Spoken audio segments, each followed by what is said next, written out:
Like always, we got to confirm that you could actually hear me. So give me a minute here. As always, we go to YouTube and we got to pause that. Let's just do it this way. Pull this off of here. Welcome everybody who's joining me. Hopefully I get more than like 5 viewers as usual. But we're moving up. We got 3 new subscribes. It looks like we are officially, let me check. We are live. Can you hear me? Let's see. Here we go. Here we go. And we're live. We always have to check the audio because I always screw that up. So we are live. Welcome to the Liquor Lab, The Breakdown. I'm Ryan Liquor, Liquor Lab, shop.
Are we back? Yes, we're back. Okay.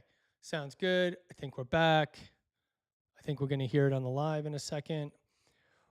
One thing I want to talk about today, let me just make sure there we go. We're back. Okay, I saw it. All right, I just got to pay attention to the mic level. So one thing I want to talk about today is Apple. And I can't help it, but back in the day when Apple would drop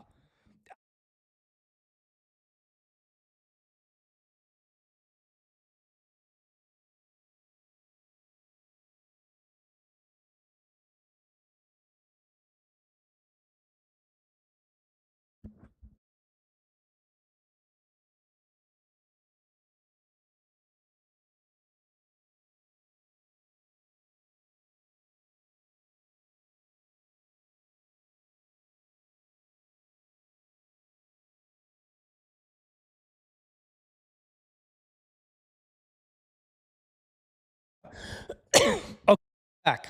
And we are officially back. So one thing back in the day with Apple is that you could not get a rendering. You could not get so much as I don't know, a glare of or a peek at a new product. You couldn't get it. You couldn't like the best look we ever got at a new product coming was someone once, and this I think is the beginning of when they started to leak. I mean, some of these guys out there on the web have like full-on renderings of the iPhone Fold. Back in the day, the guy left a phone at a bar. It was picked up by like the bartender, and it leaked all over the internet. That was when we first got a leak. Other than that, everyone was sworn to secrecy. You couldn't get a look into a new product or anything, let alone people weren't tearing down these products. 1 or 2 people were. Now you have people who buy a phone just to break the damn thing. I mean, what the fuck is going on here? You got people spending $1,000 for the phone that are doing like a bend test on it. I hope they have good tax people because they're probably writing it off. But at the same time, you couldn't get a leak or any type of thing into a new product at all. You couldn't. It was just not possible. It's just not possible. But now you have these people on the internet who, Jesus, they are going as far as publishing full-on renderings of the smartphone, of the new smartphone. And guess what? I got one right now that I'm going to show you that is absolutely crazy. It's all planted by Apple. I don't care what they say.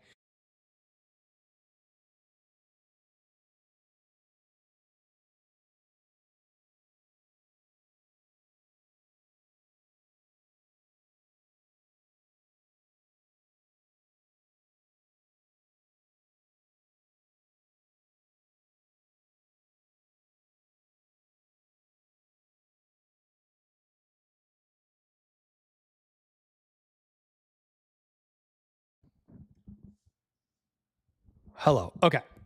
Maybe if I just hold it like this, it'll work better because maybe I'm hitting the button. We have one of those accounts. I don't know even where I left off, but we have one of those accounts to show you that I will bring up now. And we're going to hide that. We're going to show this. We're going to rewind this. Oh, here he is. Let's see. Let's see if we could get this audio to come up, huh?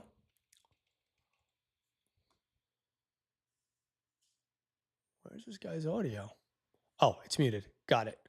Let me just double check for all those at home. Make sure the iOS screen capture is there. Monitor and output. Okay. So look, here's an early look at the iPhone Ultra, which is Apple's first folding phone. This has a massive 7.8-inch screen on the inside, and it's going to be the first foldable ever that has no visible display crease whatsoever. That's because Apple's using a new type of hinge made of liquid metal, titanium, and stainless steel. When unfolded, the iPhone Ultra is going to be the thinnest. How does he have the information about this new liquid metal hinge? Come on, people. How does he have the information about a liquid metal hinge? This stuff was all kept under wraps. But let's continue. Apple product ever made, and because it's essentially two smartphones side by side, it's going to have the biggest iPhone battery that Apple has ever put in a smartphone.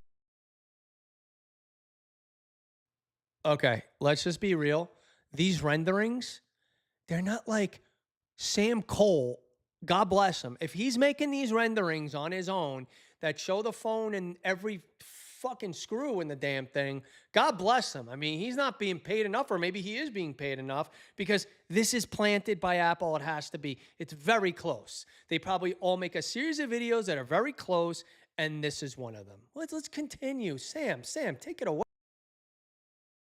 Interestingly, the iPhone Ultra won't have Face ID at all because it's too thin to fit those components, so Apple's actually going back to Touch ID on here by implanting it into the power button on the right side of the device. Surprisingly, on the back, there's only two cameras. It's going to be a 48 megapixel wide and ultra wide camera with no telephoto zoom to be found. The iPhone Ultra is rumored to release in September 2026 with a sky-high price tag of $2,000 or more. So essentially, it's going to be the Vision Pro of iPhones. Here's an early look at the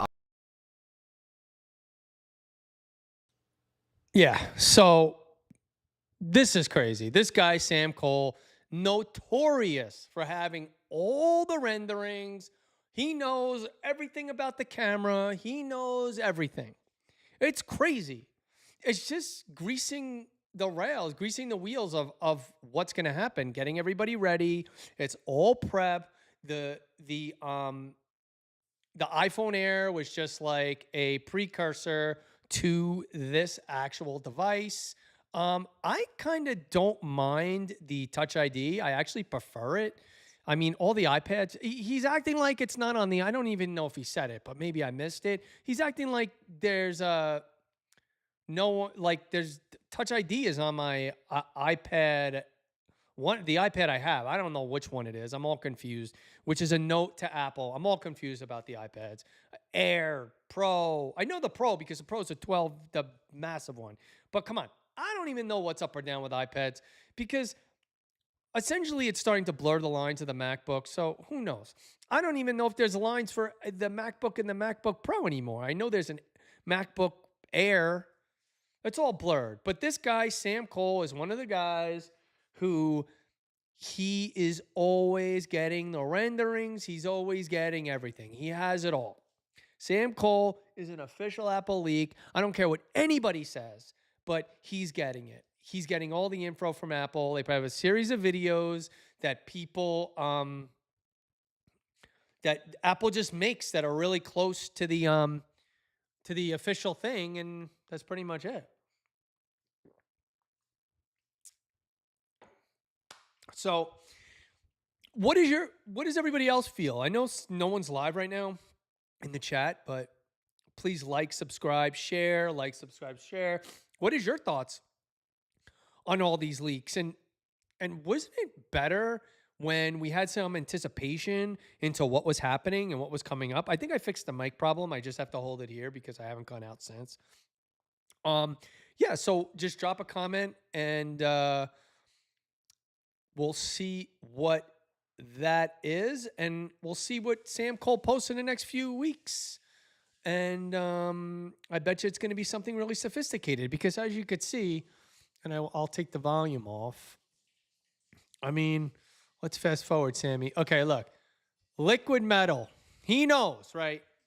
He knows. Sam knows. New type of hinge. Sam, they gave it all to him. Titanium and stainless steel, unfolded. I mean, come on. These renderings are pretty, oh, this one right here. Come on. Please. Come on, Apple. We see it. We got it. All right. This one today is going to be quick. Drop your comment on the Apple. Why are they leaking stuff like this? It's sad. All right. Moving on to my next topic. I want to talk about email marketing. I remember, oh man, I think it was around I think in the late 2000s, early 2010s, people were predicting the end of email. Email would be dead. It would be more of like, I prefer Teams. Excuse me. I prefer Teams over over email. I think Teams is better. I just like and you could share files there. You could share files. You could follow up. It's basically one large thread. And as everybody knows, I'm a stickler for naming the projects, the discussion, and everything just to track the whole discussion. Because Outlook, honestly, Outlook is just annoying sometimes. Like finding emails in Outlook is just tough. It's really tough sometimes, and it's kind of annoying. It's just overall annoying Outlook. So back to what I was saying, there was a ton of issues or people predicting, not issues, people predicting the death of email.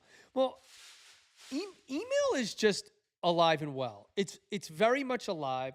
And I think it's kind of email marketing is alive and well. I think when it comes to companies communicating like inside the company walls and things like that, I think email has gone down in that sense. But as far as it being like a marketing tool, it's really, really powerful. And I've always seen a lot of emails, and I'm definitely a critic of emails and how to get people to what you say in an email. And I think I'm pretty good at building suspense when it comes to email marketing and subject lines and things like that. I think I'm kind of a pro at that. I mean, I've always at least had the ideas when it comes to subject and then what you say in an email. There's far too many emails that just give everything away. Why are they doing that? Why are they giving everything away? You want the person to click on the email, correct? I mean, that's what we're going for. You want click through. So to give everything up in the email is kind of like laying down spike strips in front of your own car before driving and then driving all over them only to have 4 flat tires. So let's take a look at an email. And we're going to take in an email that I have passed around to numerous colleagues because it's just done so well and so simple. It caters to how people consume content these days. Quick, simple, bold. As I said in the previous video, value, little subtext, call to action. Well, you're going to see that in this entire capture right now. Hopefully it's pulled up. And it is. So I am a Bucks season ticket holder, and we get these emails every game. It can't, I'm just going to go over here so I can see it myself. So you can't do this any better, right? Let me just close this. You can't do this any better. What is it? Saints Bucks starts now. Everything you need done, presented by Florida Blue. I think the Florida Blue is a little small, but in this context, it works so well because it's so subtle. Game prep starts now. Value, boom, done. I want to scroll. Here, veranda tailgate. Pre-game, all-inclusive food, music, buy now. Boom, done. You cannot say it easier. It's so done.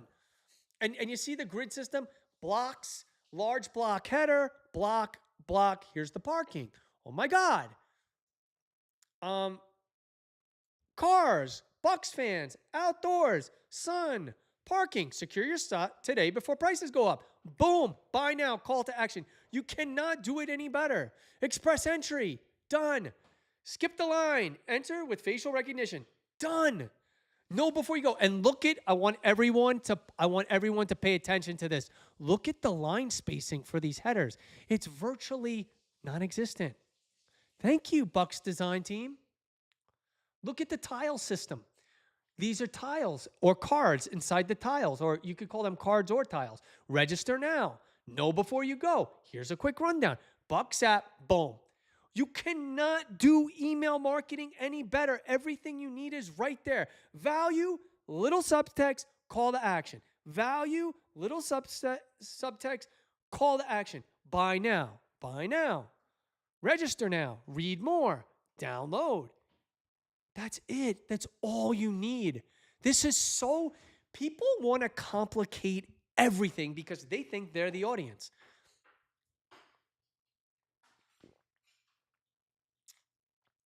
That's right. I find this a lot. People forget who they're marketing to. They think they're marketing to themselves, honestly. This email is just so simple, so straightforward. I would love to see the conversion rate on these emails. I would just love to see it because they're just so easy. And it's not even a pain in the neck to scroll. Like it's a very good experience. You're not like getting more detailed. If you want to learn about something, you just click through. You want to learn, you click through. They're not boring you. So you with context and all this other junk that just gets in the way of more parking revenue or people upgrading to the veranda tailgate. It's just in the way. Marketers tend to get in their own damn way. I see it all the time. They don't want to send people, they don't want to grab users by the hand and take them to where they need to go. And that is what is essential. You need to take a user by the hand and say, I want you to go this way. Or you say, here are the options. I'm going to give you a value, some context, and then a call to action. As soon as you get to that spot, I'm grabbing you by the hand and taking you through. Now, if I gave the veranda tailgate and I gave all the pricing and all the food and everything on this page, How many people would say no because you're trying to create this aspirational thing with the veranda tailgate. Take them to the page. Let them learn about it on their own. There's so many marketers, they help their users self-select out of revenue, of more money, of a lot of things. This email is so perfect. It's so easy. The tile system, the blocks, it's just a great experience on mobile. It's a great experience. It's one size, so it's a great experience on any device. And the numbers are probably through the roof on this. And you know what's another thing? Somebody's clicking on something here. Somebody is clicking on something. That's all you want to do. You want to get them to the next spot. So if they don't see what they want, they can find it. You can't just put them on a path and say, good luck, take care, comb your hair. One of the problems I had at my previous job was that we kept users on pages that we couldn't let them navigate to other products. So why would we put them on a page for this product, and if they got to the bottom of the page and didn't see what they want, they had no way to go back? That was easy. They actually couldn't go back unless they went up to the top, up to the navigation, and found something else. Instead, I created a system called the connector block that allowed people to explore other parts of a company that they might not have known by landing on that page. It's so fucking simple. It's so simple. That's it for today. Great email marketing by the Bucks. I would be interested. It would be interesting to know if this is done at the league level. It might be, from my experience with MLB. But I designed the emails for MLB. They just plug them into a grid system. So thank you for watching. Again, I cannot stress enough. Like, share, subscribe. Please subscribe. If you could do anything, please subscribe. That's all I ask. Subscribe. Short one today, a little audio issues. I got to hold the mic like this until I get a stand. Thanks for staying with us. I'll break this up into a few things so people can get right to the content. Let me just take this out again. Remember, you got to grab the user by the hand and tell the user what they need. Steve Jobs said it. No one needs an iPad, but I'm going to make them need the iPad. I'm going to make people need an iPad. So simple. We gotta think. We gotta have ideas, new ideas, great ideas, bad ideas. It all will bring us to success.